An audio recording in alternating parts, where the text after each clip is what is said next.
The morning alarm rang across the massive training grounds of Galactic Military Academy.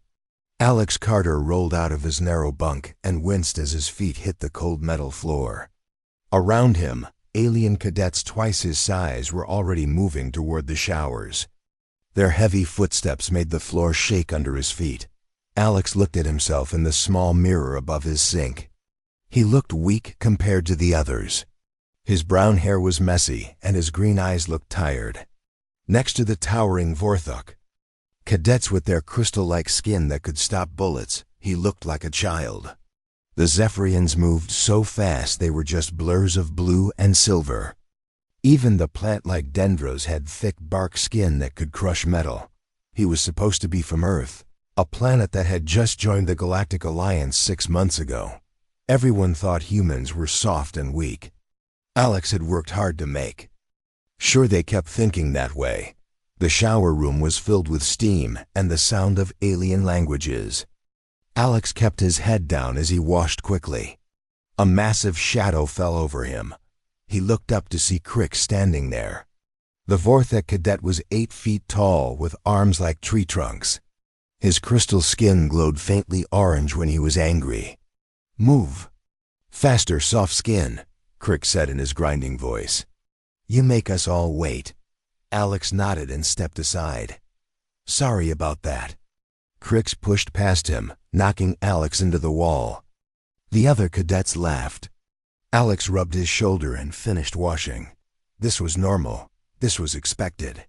This was part of his mission. 20 minutes later, all the cadets stood in formation on the main training field. The red sun of Karas. Prime was climbing into the purple sky. Commander Valak stood in front of them. The Vorthok officer was even bigger than the cadets. His dark crystal skin had scars from many battles. His 4 eyes swept over the group like he was looking for weakness. "Today we practice close combat," Valak announced. His voice boomed across the field. "You will learn to fight without weapons. Your enemy will not always give you the choice of how to fight." Alex's stomach dropped. He hated combat training. Not because he was bad at fighting, but because he had to look bad at fighting. Every punch he pulled, every fall he took on purpose. Every time he let someone beat him made his real training scream inside his head. "Carter," Valak's voice cut through his thoughts. "Step forward." Alex walked to the center of the training circle. The other cadets formed a ring around him. He could hear them whispering. Some were already laughing. "You will fight Crix," Valak said. "Show us what Earth teaches its warriors." Crix stepped into the circle with a grin that showed his sharp crystal teeth. He was 3 times Alex's weight and had skin that could turn away blades. This was going to hurt. "Ready position," Valak commanded. Alex raised his hands in a basic fighting stance.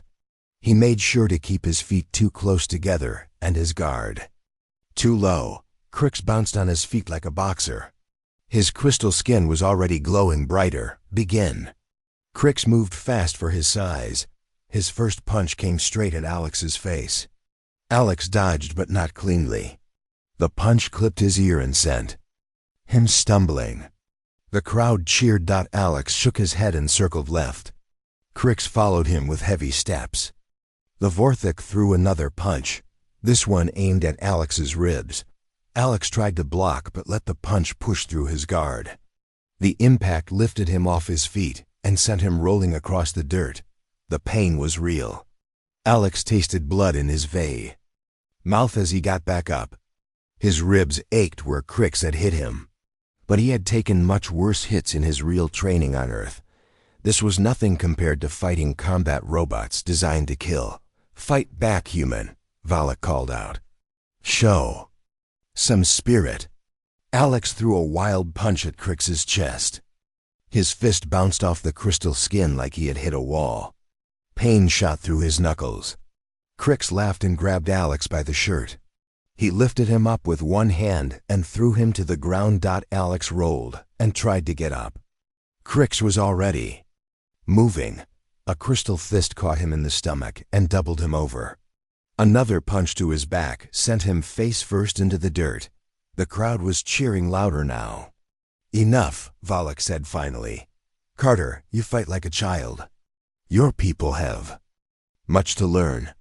Alex slowly pushed himself up to his knees. Blood dripped from his nose onto the ground. His whole body hurt, but inside, part of him was making notes. Crix favored his right hand. He dropped his guard after big punches. His crystal skin had tiny cracks near his joints. All weaknesses that could be used if Alex was allowed to fight. For real, get to medical, Valak told him. You are no use in training if you cannot stand. Alex nodded and limped toward the medical building. Behind him, he heard Valak address the other cadets. This is why some species are warriors and others are farmers, the commander said. The humans may have clever minds, but war requires strength. They are too soft for real fighting. The other cadets agreed loudly. Alex heard Zara, one of the Zephyrian cadets, say something about helping him later. She was kind, which made his mission harder. It was easy to lie to bullies like Crix. It was harder to lie to people who cared. Alex made it to the medical building and sat on one of the beds. The automated systems scanned his injuries and began treating them. Bruised ribs, split lip, minor.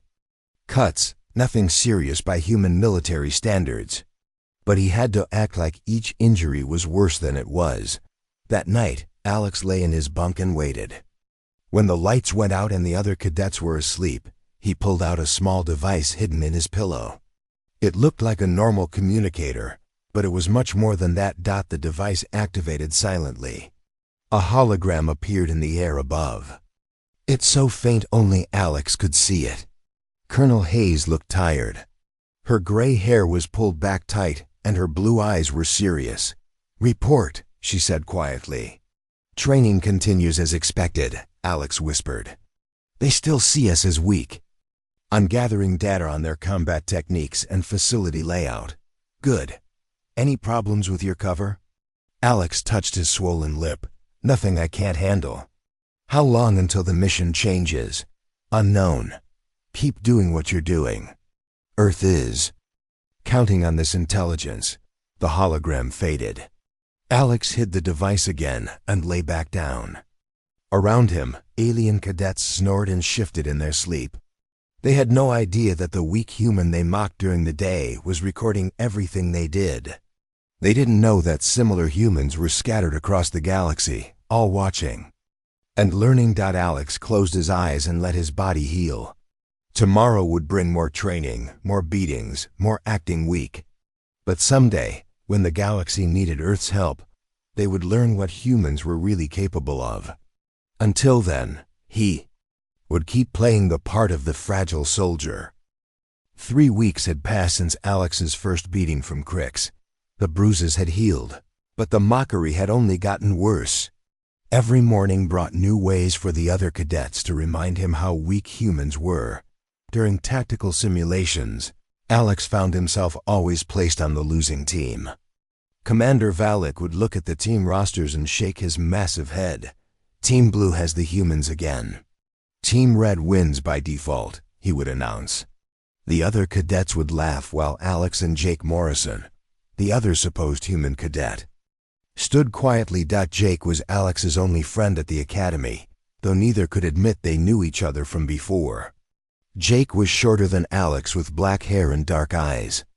He played his part well, stumbling during drills and asking obvious questions that made the instructors sigh with annoyance. In the mess hall, Alex and Jake sat alone at their table. The alien cadets had stopped trying to sit with them after the first week.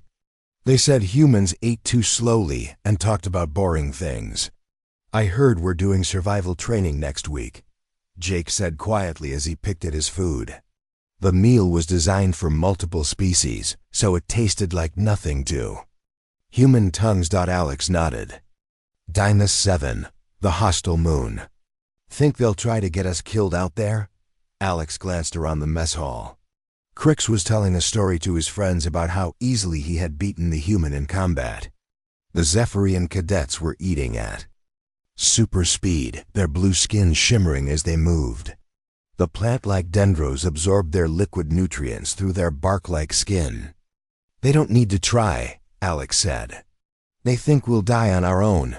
Zara suddenly appeared at their table.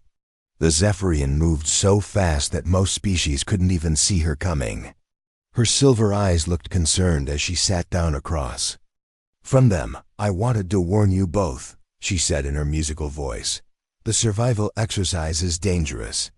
Every year, some cadets don't come back. Alex looked up at her. Zara was one of the few aliens who treated him with kindness. Her blue skin had intricate silver patterns that showed her emotions. Right now, the patterns showed worry. We'll be careful, Jake said. That's not enough, Zara continued. The instructors pick the teams. They might put you with cadets who don't care if you survive. Alex felt a stab of guilt. Zara was genuinely trying to help them, and he was lying to her every day. Thanks for the warning, he said. Zara's pattern shifted to show embarrassment. I know you think I pity you because you single quotes not as strong as the others. But I don't. I think there's more to humans than everyone believes. She left before either of them could respond. Alex watched her go and wondered if she suspected something. Zephyrians were known for their intuition. The day of the survival exercise came. With storm clouds gathering over Karis Prime, the cadets assembled in the transport bay where 6 shuttles waited. Commander Valak stood before them in full combat gear. Dymas 7 is not forgiving, he announced. The atmosphere is thin but breathable. The temperature drops to freezing at night. And the wildlife considers you food. He gestured to a holographic display showing the moon's surface. It was covered in twisted rock formations and dark forests. Red dots marked known predator territories. You will be dropped in teams of 5. Your mission is to reach the extraction point in 72 hours. You may not use your communicators except for medical emergencies. The teams are as follows. Alex listened as Valak read the list. As Zara had predicted, Alex and Jake were placed on the same team with 3 Vorthak cadets, Krix, Dorn, and Vex. All 3 had made it clear they thought humans were useless. The shuttle ride to Dymas 7 was uncomfortable. The Vorthak cadets talked loudly about their plans while ignoring Alex and Jake completely. Through the viewports, Alex could see the moon's scarred surface growing larger. When we land, we move fast, Krix said to his Vorthak friends. We don't wait for the soft skins to keep up. Dorn laughed. Maybe the predators will eat them first. Then we don't have to listen to their complaining. The shuttle landed with a hard thump on a rocky plateau. The rear door opened with a hiss, letting in cold air that smelled of metal and decay. The 5 cadets grabbed their basic survival packs and stepped out onto the alien surface. The landscape was harsh and broken. Twisted spires of black rock jutted up from the ground like broken teeth. In the distance, a forest of silver trees swayed in the thin wind. Alex's enhanced vision picked up movement in the shadows between the trees, but he kept his expression blank. The extraction point is 30 kilometers that way, Krix said, pointing toward a mountain range. We move now. The 3 Vorthak cadets started walking without looking back. Their crystal skin glowed faintly in the dim light from Karis Prime above. Alex and Jake followed, keeping the pace of normal humans, struggling with the thin air. After 2 hours, they reached the edge of the silver forest. The trees were tall and smooth, with leaves that clinked together like glass in the wind. Strange sounds echoed from deep in the woods.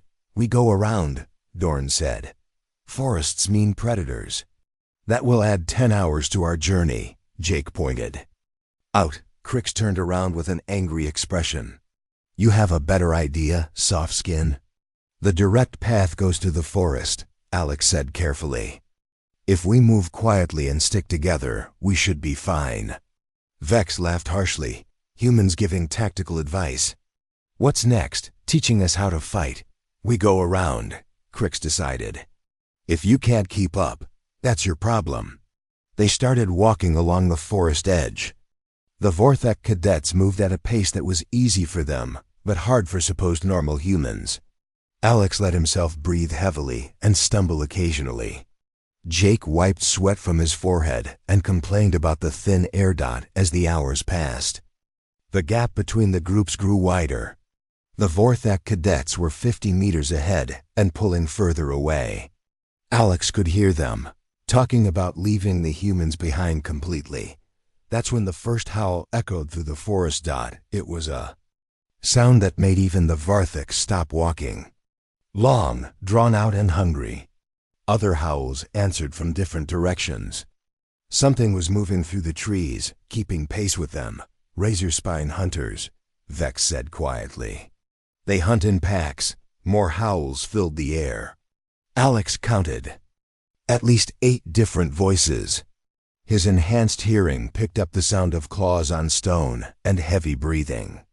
The pack was surrounding them. "We need to stick together," Jake said loudly. "Shut up," Crix hissed.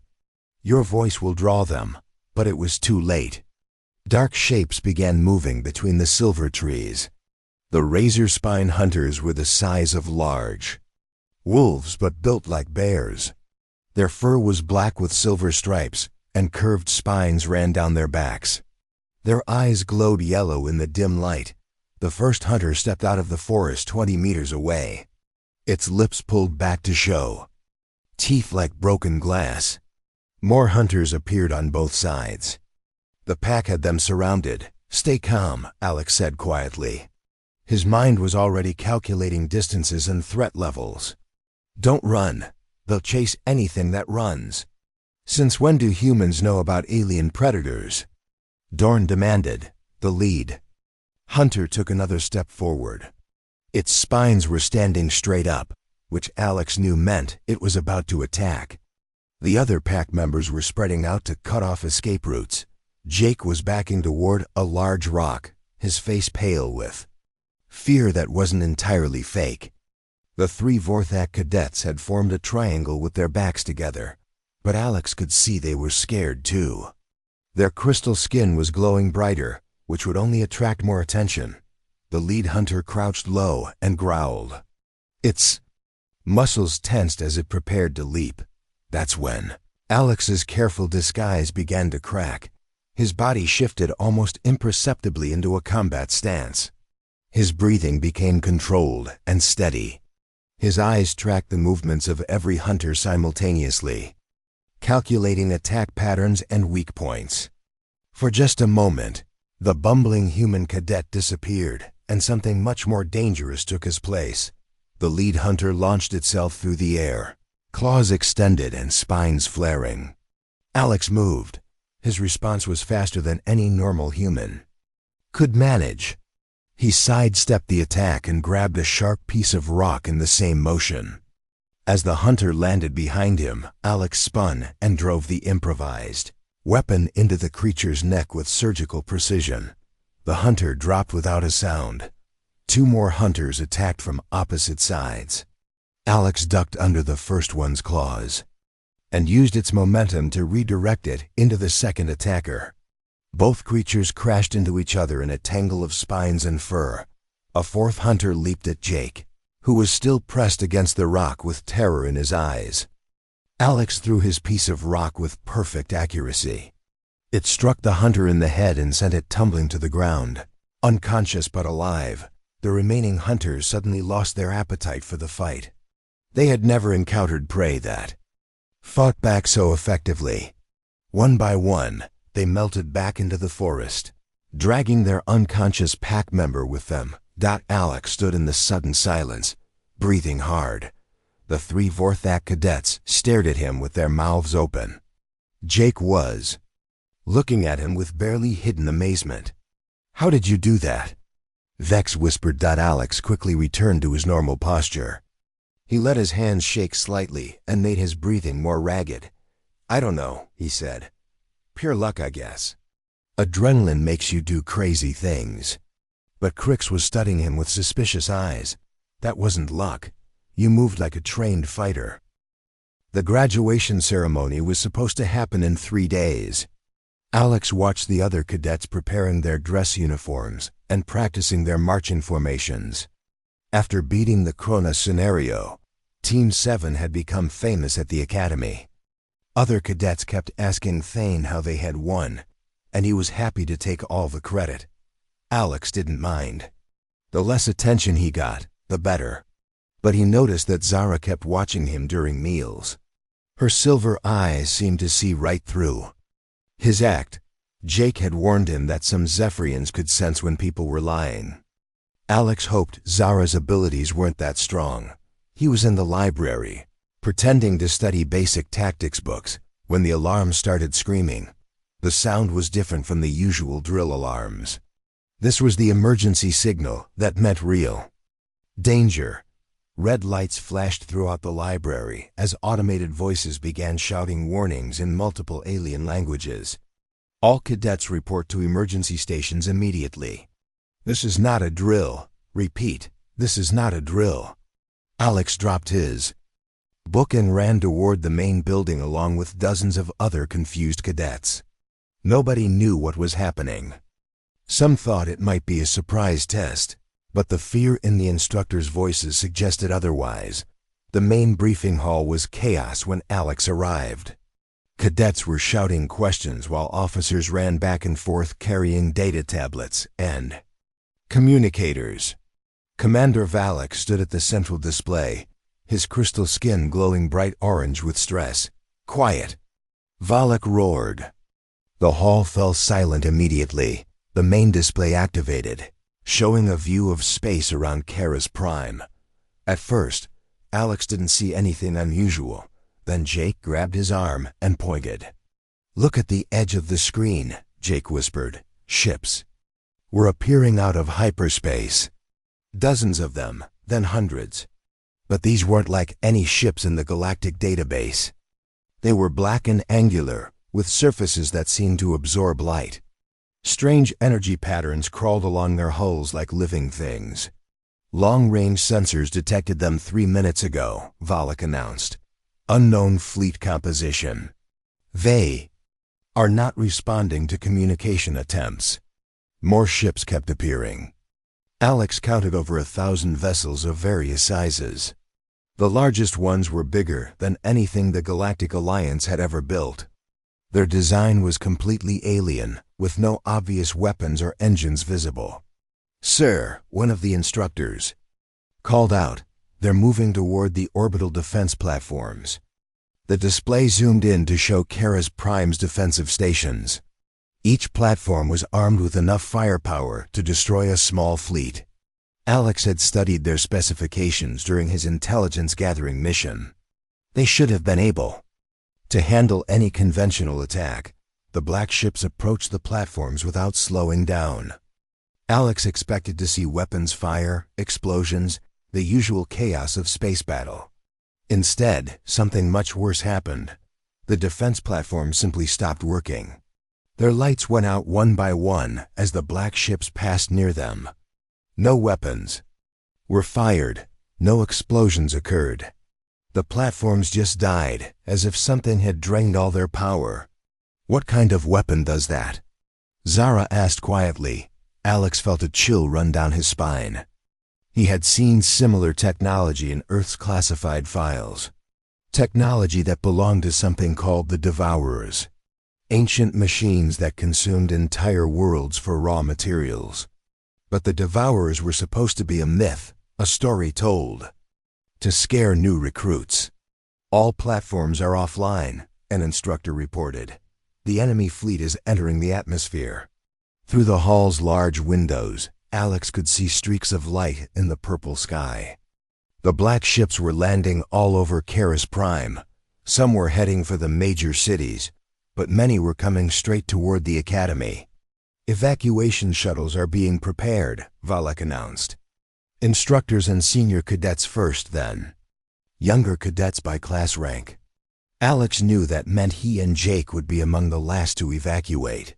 If they made it that far, explosions began echoing across the academy grounds. Through the windows, Alex could see black shapes moving between the buildings.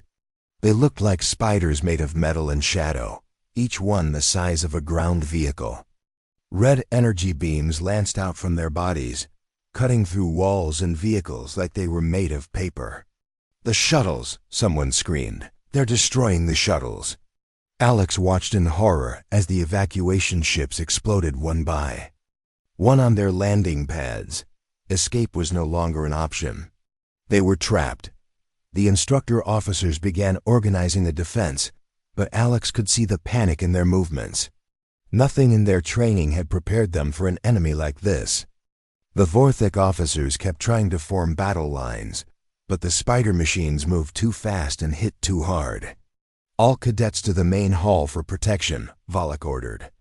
But even as he spoke, one of the walls exploded inward. A spider machine forced its way through the hole, its red sensors sweeping across the room. Cadets screamed and scattered as it raised what looked like a weapon arm. The beam that shot out turned a row of seats into glowing slag. Crix charged at the machine with a battle cry. His crystal skin was glowing white-hot with rage and fear. He threw a punch that could have shattered stone.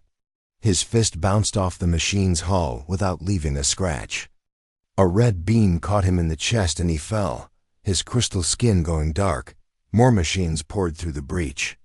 The instructors tried to fight back with their weapons, but their energy guns had no effect.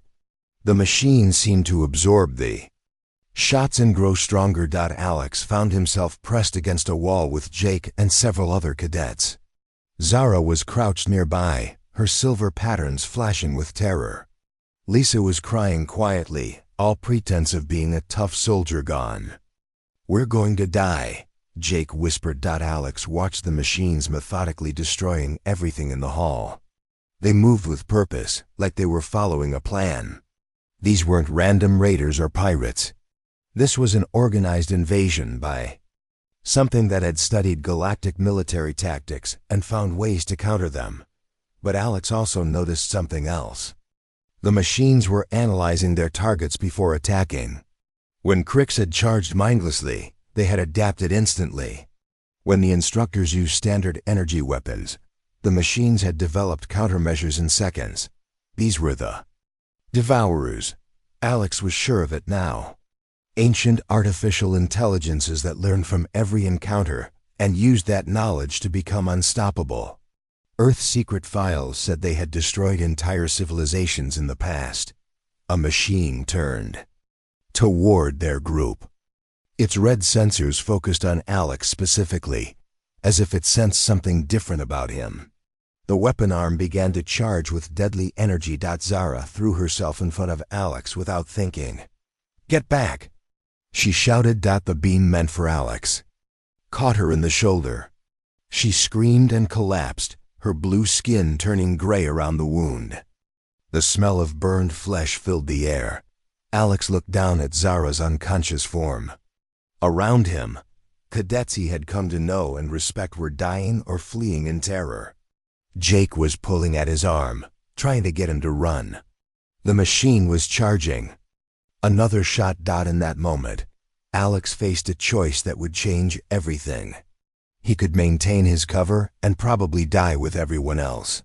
Or he could drop his disguise and fight back with everything Earth had taught him. He looked at Zara's pale face and made his decision. "Jake," he said quietly, "it's time." Jake's eyes widened with understanding. "Are you sure?" "Look around us," Alex replied. "If we don't act now, everyone dies." The machine fired again. This time, Alex didn't dodge like a scared cadet. He moved like a human soldier. His transformation was subtle at first. His posture straightened from the slouch he had maintained for months. His movements became precise and controlled instead of clumsy and hesitant. Most importantly, his eyes changed from confused and frightened to cold and calculating. Alex Carter, the weak human cadet, began to disappear. In his place stood something the galaxy had never seen before, a human warrior operating at full capacity. Beam that should have killed him missed by inches as Alex rolled behind cover with inhuman speed. He came up with a piece of debris in his hand. and his throw struck the machine's sensor array with perfect accuracy. The machine staggered, temporarily blinded. Alex used those precious seconds to analyze its construction and movement patterns. His enhanced mind, trained on Earth's most advanced tactical systems, began identifying weaknesses that no one else had noticed. "Everyone get behind me," Alex ordered in a voice that carried absolute authority. The surviving cadets, including some who had mocked him for months, obeyed without question. There was something in his tone that demanded respect at the machines. Sensors came back online and focused on Alex again. But this time, when it fired, the human was ready. What happened next would be talked about for generations across the galaxy. Alex Carter stopped pretending to be weak, and the Devourers learned they had made a terrible mistake. They had invaded a world where humans were present. And humans, it turned out, were very good at fighting impossible odds. "I've never had any training," Alex lied. 2 weeks after the survival exercise, Alex noticed the changes. The other cadets still mocked him, but there was something different in their eyes, doubt. Crix no longer pushed him around as much. The Zephyrian cadets watched him more carefully during training. Even Commander Valik seemed to be studying him when he thought Alex wasn't looking. But the mockery continued. During morning formation, Dorn made jokes about how Alex had gotten lucky with the hunters. "Maybe he should hunt them for a living," the Vorthik said loudly, "since he's too weak for real military work." The other cadets laughed, but the laughter sounded forced now. Alex played along, acting embarrassed and weak. Inside, he was relieved that his cover was still mostly intact. That morning, Commander Valak called all the cadets to the main briefing hall. The room was huge, with seats arranged in rows that climbed up toward the ceiling. A massive holographic projector sat in the center of the room. "Today marks the beginning of your final examination," Valak announced as the cadets settled into their seats. "You will face the Kronos scenario." A collective gasp went through the room. Alex had heard whispers about the Kronos scenario during his time at the academy. It was supposed to be impossible to beat. Valak activated the projector. A three-dimensional image of a space station appeared in the air above them. It was enormous, with multiple sections connected by long tubes. Thousands of small lights moved around it, representing ships and people. "Haven City Station," Valak continued. "Home to 2 million civilians. Your mission is to defend it against a coordinated attack by enemy forces. You will have limited ships, weapons, and supplies. The enemy will adapt to your tactics as the battle progresses." The image changed to show enemy fleets approaching from multiple directions. Alex studied the formation and ship types, his mind automatically analyzing their capabilities and weaknesses. For 50 years, no cadet class has successfully completed this scenario, Valak said with grim satisfaction. The enemy artificial intelligence learns from every attempt. It has become nearly impossible to defeat. Jake raised his hand. "What happens if we fail?" "You repeat your final year," Valak replied. "Those who fail 3 times are dismissed from the academy." The cadets were divided into teams of 8. Alex found himself assigned to Team 7, led by Thane Rurik. Thane was a Vorthek who came from a family of famous generals. He was arrogant and believed that direct attack was the answer to every problem. Besides Alex, the team included Jake, Zara, the Zephyrian, Lisa Park, who was supposedly another human, 2 more Vorthik cadets named Brix and Tor, a Dendro called Oakmind, and a gas-based being named Wisp, who communicated through color changes. "Listen up," Thane said as the team gathered around their assigned command console. "I've studied military history my whole life.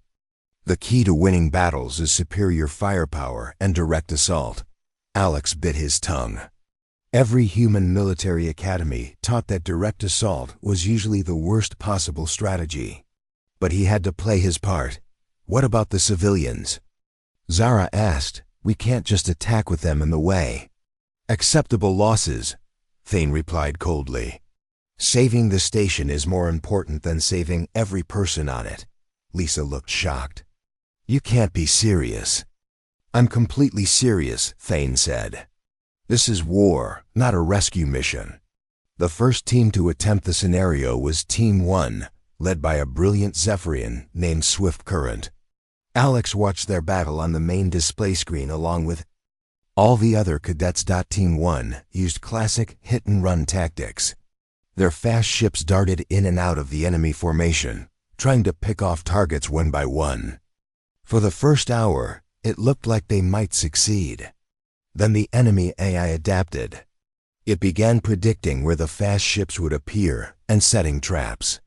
Within minutes, Team 1's fleet was destroyed and Haven City Station was overrun. Next, Commander Valik called Team 2 tried a defensive strategy, forming a wall of ships around the station. The enemy simply went around them and attacked from above and below. The station lasted 45 minutes. Team 3 attempted to evacuate civilians while fighting. They managed to save more people but lost the station even faster. Team after team failed. Each attempt lasted a little longer as the cadets learned from previous mistakes, but none came close to success. The enemy AI seemed to counter every strategy they could think of.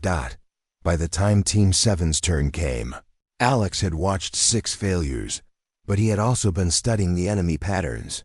His enhanced mind had been recording every movement, every decision, every adaptation the AI made. He was beginning to see something that the others had missed. Remember the plan, Thane said as they took their positions at the command console. Fast assault on their command ship. Cut off their head. And the body dies. Alex wanted to point out that the enemy didn't seem to have a traditional command structure. Their ships operated more like a swarm, with decision-making distributed throughout the fleet. But Thane wouldn't listen to a human's opinion. The scenario began. Haven City Station appeared on their tactical display, surrounded by the approaching enemy fleet. Team 7 had 12 ships of various sizes and capabilities to work with. All ships, attack formation, Thane ordered immediately. Target their biggest ship. Alex watched in frustration as their fleet charged straight at the enemy. It was exactly what the AI expected. Enemy ships moved to surround them while smaller craft slipped past toward the station. Sir, Jake said carefully, maybe we should protect the station first? Negative, Thane snapped. Offense is the best defense. The battle went badly from the start. Thane's direct assault was countered by the same tactics that had destroyed previous teams. Their ships were picked off one by one, while the enemy began attacking the station's outer sections. We're losing ships too fast, Zara reported. Her job was monitoring fleet status.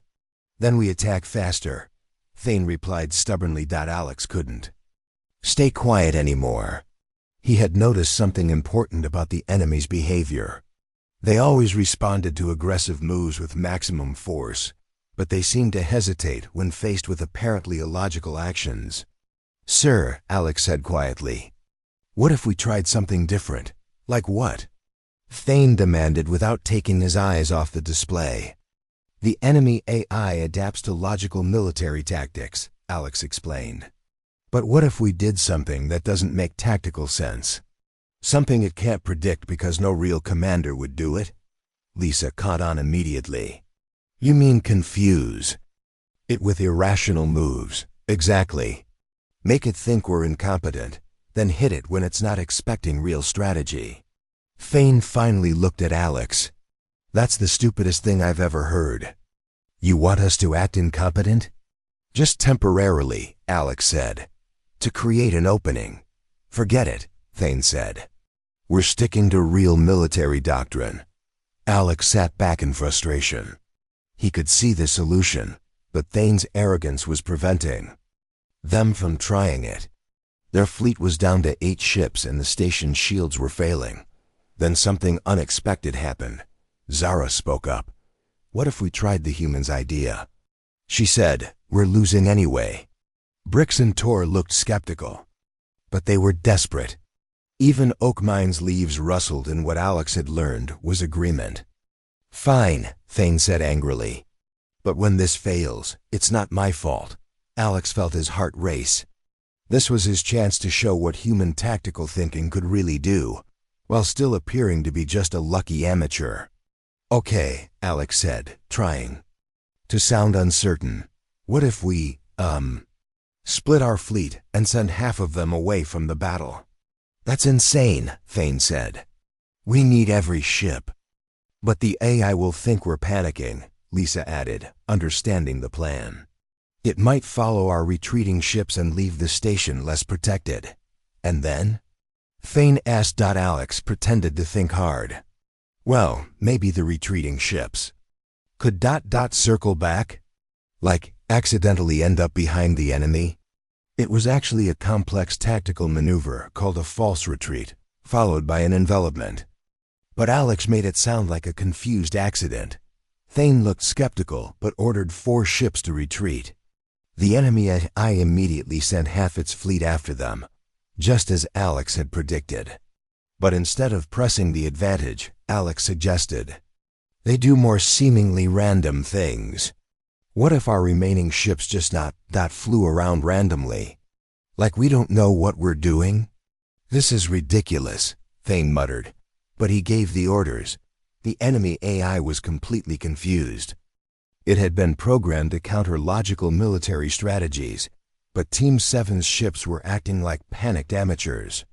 The IS decision-making processes began to slow down as it tried to analyze their meaningless movements. That's when Alex suggested they spring the real trap. "Now what if our retreating ships came back, but from a weird angle?" he said, "and our other ships suddenly started working together?" What followed was a perfectly executed pincer movement that caught the enemy fleet completely off guard. The eye had been so focused on the apparently random movements that it failed to see the real strategy forming. Team 7 destroyed the enemy command elements and saved Haven City Station with minimal civilian casualties. The scenario ended with their success displayed on the main screen for all to see. The briefing hall was completely silent. Commander Valik stared at the results with disbelief. No cadet team had ever beaten the Kronos scenario, and Team 7 had made it look almost easy. "How?" Valik asked. The hall fell silent, except for Lisa's fake sobbing. Every alien cadet was staring at Alex and Jake with expressions of shock and growing understanding. "How did you know how to do that?" Thane asked slowly. Before Alex could answer, more explosions echoed from outside. Through the broken wall, they could see dozens of spider machines advancing on their position. The 2 humans had defeated 1 machine, but there were hundreds more. Alex looked at the approaching threats and made a decision that would change the galaxy forever. "Jake, drop all pretense. Full combat protocol." "About time," Jake replied with relief. What happened next stunned every alien witness. Jake pulled a small device from his boot that had looked like a normal communicator. He pressed a hidden switch and spoke in a language none of them recognized. "Control, this is Agent Morrison. Cover is blown. Requesting immediate tactical support and revelation of all assets in the system." The device glowed and projected a hologram of Colonel Hayes. She looked grim but unsurprised. "Understood, Agent Morrison. All human assets are now authorized for full disclosure. Good luck." The hologram faded. Alex turned to face the staring alien cadets. "My name is Lieutenant Alex Carter of the Earth Defense Force," he said in a voice that carried absolute authority. "I am not a weak cadet. I am an intelligence operative, and Earth has been preparing for this day for years." "Preparing for what day?" Zara whispered. "The day the Devourers returned," Alex replied. "We've been watching the galaxy, learning your strengths and weaknesses, because we knew this threat would come eventually. And we knew that when it did, traditional military thinking wouldn't be enough to stop it." More spider machines appeared at the broken wall. But Alex no longer looked concerned. Instead, He smiled in a way that made even the Vorthek cadets feel nervous. The good news is that you're about to see what humans are really capable of when we stop pretending to be helpless. In the sky above Karis Prime, previously invisible ships began decloaking. Dozens of them, then hundreds. Human vessels with designs unlike anything in the galactic database. They had been waiting, hidden, for this exact moment. Alex touched a control on his wrist and spoke clearly. "All Earth forces, this is Lieutenant Carter. The Academy is under attack by Devourer ground units. Requesting immediate tactical support." "Copy that, Lieutenant," came the reply. "Support is inbound." "Try not to show off too much down there," Alex grinned. "No promises." The alien cadets watched in amazement as the human fleets engaged the Devourer. Ships with tactics and weapons that seemed impossible. Where Galactic Alliance forces had been easily defeated, the humans fought with a coordination and adaptability that matched their enemies. But the real shock came when Alex began coordinating the ground defense. He didn't just fight the machines, he outthought them. Every trap they set, he turned against them. Every adaptation they made, he countered with something unexpected. "How are you doing this?" Commander Valak asked. The massive Vorthek officer had appeared with a group of survivors, and he was staring at Alex with something approaching awe. "Humans have been at war for thousands of years," Alex explained as he directed another group of machines into a trap. "Not with other species, but with each other. We've had to learn to fight opponents who think exactly like us. These machines are advanced, but they're still just following programming. And you're not?" Valak asked. Alex smiled as another group of Devourer machines fell to his tactics. Around them, other human operatives were revealing themselves throughout the Academy. Students who had seemed weak were now coordinating impossible defenses. Instructors who had appeared normal were calling down orbital strikes with inhuman precision. "Commander," Alex said as the last spider machine in their area fell silent. "Humans stopped following programming a long time ago. We learned to improvise, adapt, and overcome any challenge." As the battle raged in the sky above and human forces pushed back the Devourer invasion, Alex looked at his former classmates.